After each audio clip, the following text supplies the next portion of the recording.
আজকের দিনটা ছিল বৃষ্টি ভেজা দিন। তাই তো যখন রান্নাঘরে পা রাখলাম তখনই মনে হলো আজকে কিছু স্পেশাল রান্না করতেই হবে। তাই তো এই বিরিয়ানির আয়োজন। এ যেন এক পূর্ণ আয়োজনের শুরু। হ্যাঁ, আজ আমি বিরিয়ানি রান্না করছি। বিরিয়ানি শুধু একটা খাবার না, এটা একটা অনুভূতি। এই রান্না হয় ভালোবাসা দিয়ে, সময় দিয়ে এবং যত্ন দিয়ে। যখন মাংসের সাথে এক এক করে সব মশলা মিক্সড করছিলাম তখন মনে হচ্ছিল আমি যেন শিল্পীর মতো করে রং মেশাচ্ছি।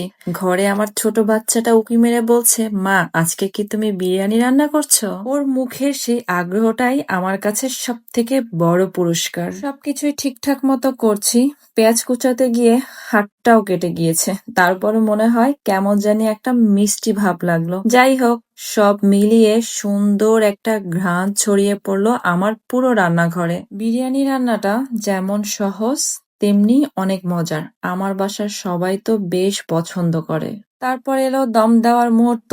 এ যেন পরীক্ষার আগের প্রস্তুতি। এই রান্নাটা করতে আমার একদমই কষ্ট লাগে না। সুন্দর একটা ঘ্রাণে একদম মন ভরে উঠেছে। খাবারের টেবিলে সবাই একসাথে যখন বলে উঠলো, তোমার রান্না করা বিরিয়ানিটা রেস্টুরেন্টের থেকেও অনেক বেশি ভালো, তখন বুঝলাম আমার পরিশ্রম একদম সার্থক হয়েছে।